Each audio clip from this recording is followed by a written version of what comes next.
Bismillahirrahmanirrahim. Welcome to the Lahore Gilligan Junior and Upper School and welcome to 9 biology class. 9 biology बेटा chapter number है 8 हमारे पास nutrition. इसके जो बेटा हमने टॉपिक जो शुरू किया हुआ है वो है हमारे पास विटामिन्स। ठीक है, विटामिन्स बेटा एक थोड़ा सा लेंथी टॉपिक है। इसके कुछ पार्ट्स जो थे हमने लास्ट लेक्चर में डिस्कस कर लिए थे। आज के लेक्चर में बेटा जो है हम इसका जो लास्ट पार्ट रह गया था हमारा विटामिन डी का जो पोर्शन था बेटा जी वो हम क्या करेंगे, डिस्कस करेंगे। क्लियर हो गया?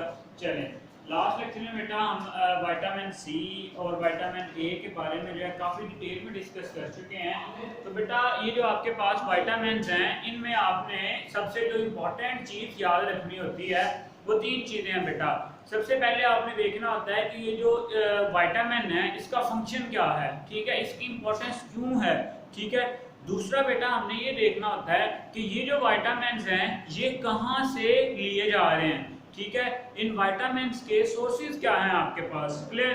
चलें, थर्ड चीज़ जो आपने बेटा याद रखनी होती है वो ये होती है कि बेटा आपके पास जो विटामिन्स हैं उनकी डेफिशिएंसी से जो डिजीजेस कॉज हो रही हैं वो कौन कौन सी हैं। चलें, पेज नंबर है बेटा आपके पास 146, पेज नंबर है आपके पास 146, चैप्टर नंबर है 8 और जो मेन टॉपिक है हमारा वो है विटामिन्स और उसमें जो सब टॉपिक डिस्कस करने जा रहे हैं हम वो है विटामिन डी। तो बेटा आपके पास जो विटामिन डी है इसका जो मोस्ट इंपॉर्टेंट फंक्शन है वो ये है बेटा कि ये आपके ब्लड में जो कैल्शियम और फास्फोरस का लेवल है उसको क्या करता है, मेंटेन करता है। ठीक है, विटामिन डी के बहुत सारे फंक्शंस हैं लेकिन इसका जो मोस्ट इंपॉर्टेंट फंक्शन है बेटा आपके पास वो क्या है, it regulate the concentration of calcium and phosphorus in the blood. ठीक हो गया? चलें जी, the best known function of vitamin D is to help regulate blood levels of calcium and phosphorus. पहला पॉइंट आ गया बेटा इंपॉर्टेंट फंक्शन के हवाले से इसके लिए इसका कि क्या जी, vitamin D play an important role, play an important role to regulate the level of calcium and phosphorus in the blood। ठीक है, कैसे करता है बेटा ये जो विटामिन डी है ये क्या करता है, increases the absorption of these minerals from the intestine। जिस तरह से increases मतलब कि ये ब्लड में कैल्शियम और फास्फोरस लेवल को क्या करेगा, इंक्रीज करेगा। किस तरह से इंक्रीज करेगा बेटा, स्मॉल इंटेस्टाइन से ये जो मिनरल्स हैं कैल्शियम और फास्फोरस इनकी जो रीअब्जॉर्प्शन है उसको क्या कर देगा, इंक्रीज कर देगा। ठीक है, it increases the absorption of these minerals from the intestine and their deposition in the bone. It increases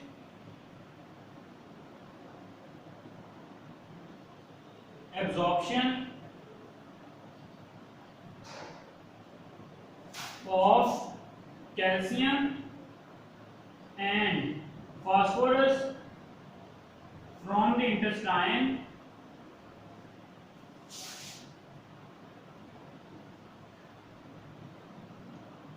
and देखो जब इंटेस्टाइन से उनके एब्जॉर्प्शन को इंक्रीज करेगा तो जो कैल्शियम और फास्फोरस लेवल जब हाई होगा तो वो जो कैल्शियम और फास्फोरस है बेटा वो डिपॉजिट होगा किसमें, आपकी बोन्स में। आपको पता है ना कि बोन्स की जो मिनरलाइजेशन होती है उसमें कैल्शियम और फास्फोरस बहुत इंपॉर्टेंट कंपोनेंट हैं। विटामिन डी ने क्या किया, इंटेस्टाइन से जो कैल्शियम और फास्फोरस है उसको एब्जॉर्ब किया, एब्जॉर्ब करने के बाद उसको डिपॉजिट करवा दिया into the bone and there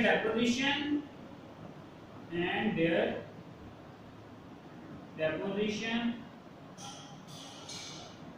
in the bone. Clear हो गया? चलें, इसके अलावा बेटा अब आते हैं इसके इंपॉर्टेंट सोर्सेज पे। व्हाट आर दी मेजर, ये आ गया आपके पास इसका फंक्शन। ठीक है, अब आते हैं इसके सोर्सेज पे कि ये जो आपके पास विटामिन डी है इसके मेजर जो सोर्सेज हैं आपके पास वो कौन कौन से हैं। क्लियर हो गया? चलें जी, vitamin D is mainly found in fish liver oil, milk, ghee and butter. क्या क्या बेटा जी? सबसे पहले आ गया आपके पास fish, liver oil, milk, ghee, butter. इन तमाम चीजों से आप विटामिन डी को हासिल कर सकते हैं, लेकिन इसका जो मोस्ट इंपॉर्टेंट सोर्स है बेटा वो है सनलाइट। ठीक है, ये भी अक्सर कहा जाता है कि जो छोटे बच्चे होते हैं उनको थोड़ी देर के लिए धूप में लिटाना चाहिए। ठीक है, क्यों? क्योंकि बेटा वो जो आपके पास सन से आने वाली जो आपके पास अल्ट्रा वायलेट रेज होती हैं, स्किन उनको कन्वर्ट करती है।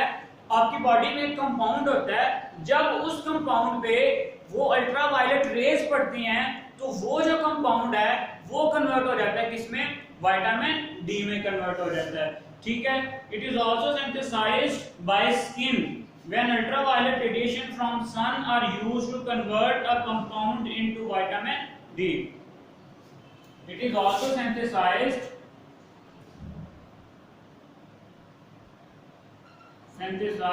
by skin. कब? When the ultraviolet rays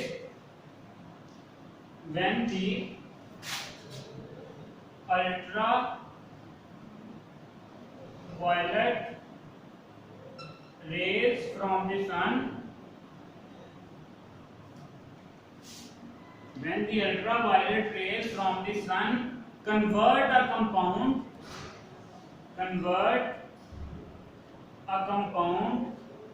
into the skin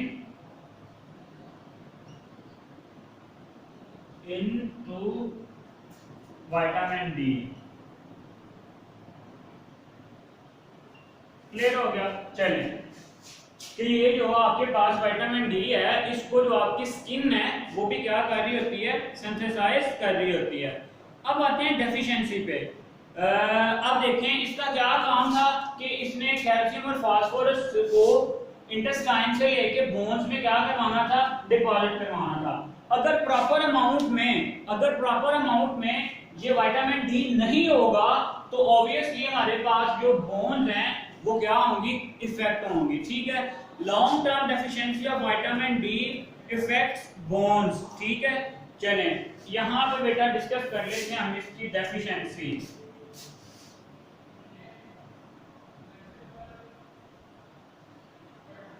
अगर डेफिशिएंसी की हम बात करें, लॉन्ग टर्म डेफिशिएंसी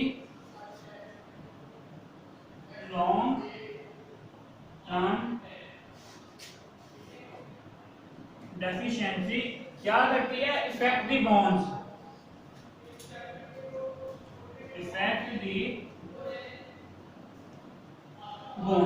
बेटा किसको इफेक्ट करती है? वो बोन्स को इफेक्ट करती है। इसी तरह से in children vitamin D deficiency called rickets. Paper point of view से बहुत इंपॉर्टेंट शॉर्ट क्वेश्चन है, व्हाट इज रिकेट्स?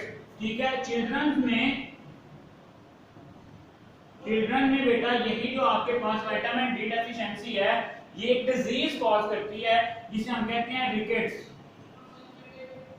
अब ये रिकेट्स क्या है? रिकेट्स बेटा हमारे पास एक ऐसी कंडीशन है जिसमें जो बोन्स हैं वो क्या हो जाती हैं? वीक हो जाती हैं, और अगर उन पे कुछ प्रेशर पड़े, कुछ वजन पड़े तो क्या हो जाती हैं? बेंड हो जाती हैं। A condition in which bones weaken and go under pressure. ठीक है, a condition in which bones weaken and go under pressure.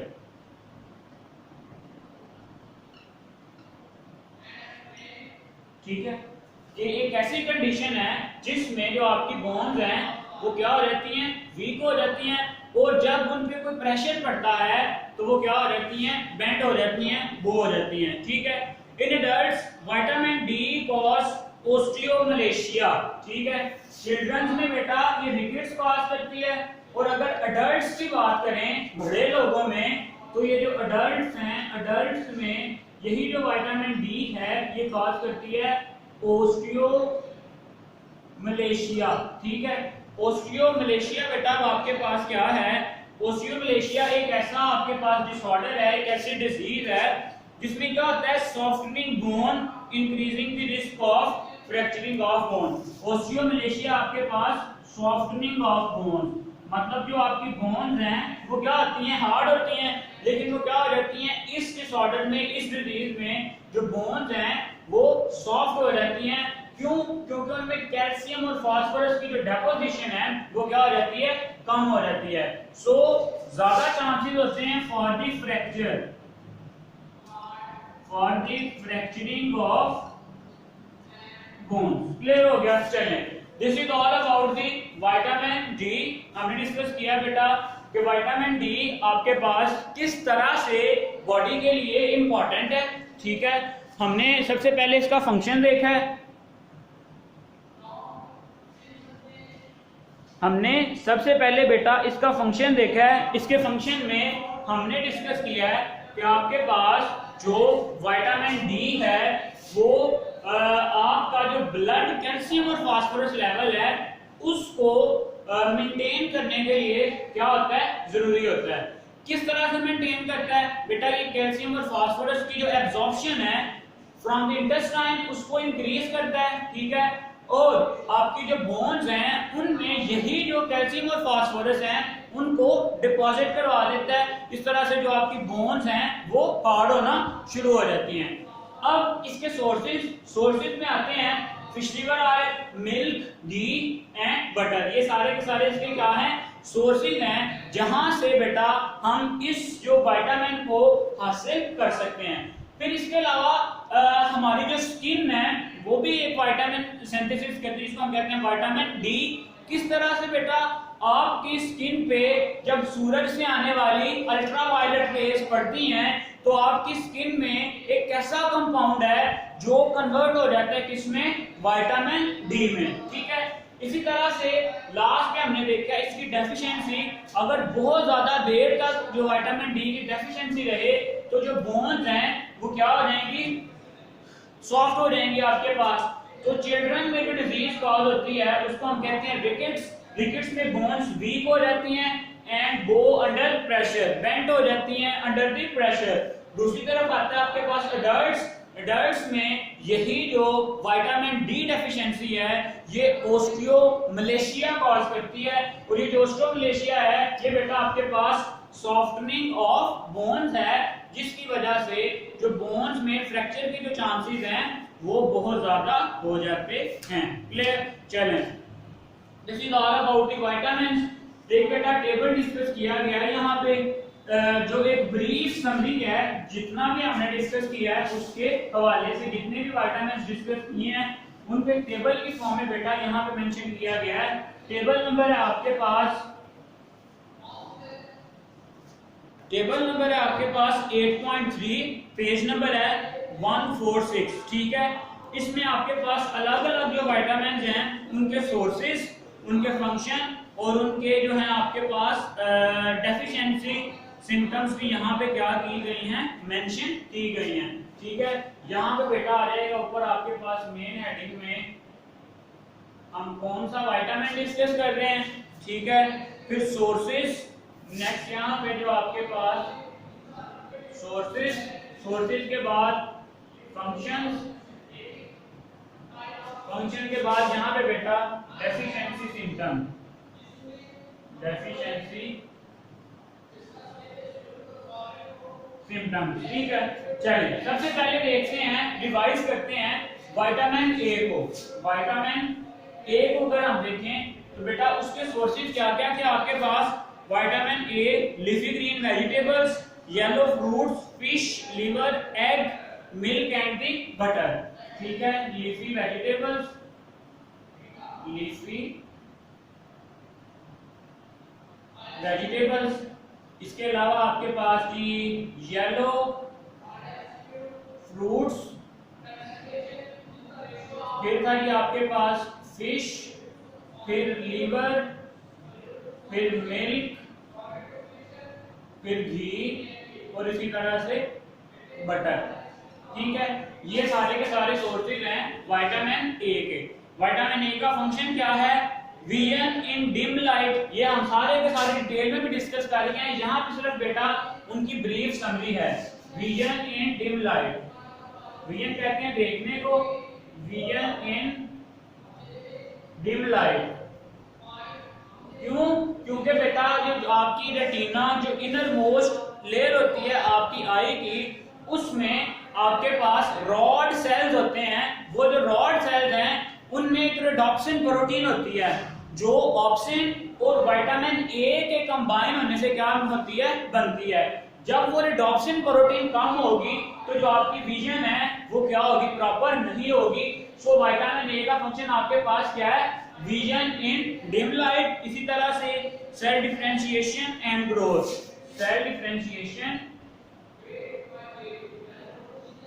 Cell differentiation. अब सेल डिफरेंशिएशन क्या था बेटा? एक ऐसा प्रोसेस जिसमें जो आपके एम्ब्रियोनिक स्टेम सेल्स हैं, जो एम्ब्रियोनिक सेल्स हैं, वो डिफरेंशिएट हो जाते हैं किसी स्पेसिफिक ऑर्गन के सेल्स में। डिफरेंशिएट होना, अलग अलग हो जाना। इसी तरह से बेटा ये आपकी जो है इम्यूनिटी में भी ये जो विटामिन है ये क्या करता है? अपना रोल प्ले करता है। क्लियर हो गया? ये इसके दो आगे फंक्शन। डेफिशिएंसी की तरफ आए, poor growth, blindness and the dry skin. अच्छा, जब विटामिन ए नहीं होगा तो आपके पास जो ग्रोथ है वो प्रॉपर तरीके से नहीं हो सकेगी। पुअर ग्रोथ, ब्लाइंडनेस, ठीक है, और जो आपकी स्किन है वो क्या हो जाएगी? Dry skin. क्लियर? चले, this is all about vitamin A. अब चलते हैं विटामिन सी की तरफ। अगर बेटा हम विटामिन सी को देखें तो जो विटामिन सी के सोर्सेज हैं आपके पास वो हैं citrus fruit, leafy green vegetables, B flavour. ठीक है, जो मतलब कुछ आपके पास फ्रूट्स हैं, सिट्रस फ्रूट्स, ठीक है, इसके अलावा लीफी वेजिटेबल्स। अब ये जो लीफी वेजिटेबल्स हैं इसके अलावा बेटा यहाँ पे बीफ लीवर, बीफ लीवर। चलिए, ये आ गए इसके तीन इंपॉर्टेंट सोर्सेज। इसका फंक्शन क्या था बेटा? कोलेजन फॉर्मेशन, ठीक है, healing of bone, functioning of immune system. Collagen formation बेटा जो आपके पास कनेक्टिव टिश्यू फॉर्मेशन और उनकी जो फंक्शन में रोल प्ले करती है। कोलेजन फॉर्मेशन ये एक प्रोटीन है। इसके अलावा healing of bound, healing of bounds, और इसके अलावा proper functioning of immune system, proper functioning of immune system. Clear हो गया? ये इसके तीन इंपॉर्टेंट क्या हैं? फंक्शन हैं जो आपके टेबल में मेंशन किए गए हैं। अच्छा, डेफिशिएंसी में क्या होता था बेटा? आपके पास एक डिजीज हमने कल डिस्कस की थी, स्कर्वी, ठीक है, जिसमें क्या होता है कि जो कोलेजन है वो अनस्टेबल होता है। ठीक है, स्कर्वी आ जाएगा इसमें, fatigue, poor wound healing, bleeding gums and the joints. ठीक है, scurvy, scurvy, poor wound healing, फिर आ जाएगा आपके पास bleeding gums, bleeding and swelling gums. ये सारी की सारी बेटा फटीग, थकन, ये सारी की सारी आ जाएंगी इसकी सिम्टम्स में। क्लियर? चलें, नेक्स्ट जो आपके पास विटामिन है वो है विटामिन डी, जो आज ही हमने डिस्कस किया है। उसके सोर्सेज क्या हैं आपके पास? Fish liver oil, milk, ghee, butter. ठीक है, आज ही हमने डिस्कस किया, इसलिए मैं दोबारा से यहाँ पे मेंशन नहीं कर रहा। मेंटेनेंस ऑफ, हाँ, उसका काम क्या था? उसने क्या करना था? आपके पास जो ब्लड का कैल्शियम और फास्फोरस लेवल है उसको मेंटेन करना था। ठीक है, और उसकी डेफिशिएंसी में क्या आ जाएगी आपके पास? रिकेट्स। रिकेट्स एक ऐसी डिजीज है जिसमें जो चिल्ड्रन हैं बेटा उनकी जो आप कह सकते हो बोन्स हैं वो सॉफ्ट हो जाती हैं, वीक हो जाती हैं, और अगर उन पे प्रेशर पड़े तो वो क्या हो जाएंगी? बेंड हो जाएंगी। ठीक है, अडल्ट्स में बेटा ओस्टियोप्लेशिया, जिसको हम कहते हैं softening of bone. This is all about your vitamins. बेटा इंपॉर्टेंट लॉन्ग क्वेश्चन है, इसको आपने बहुत अच्छे से बेटा जी क्या करना है? प्रिपेयर करना है। नेक्स्ट लेक्चर तक के लिए बेटा जी अल्लाह हाफिज।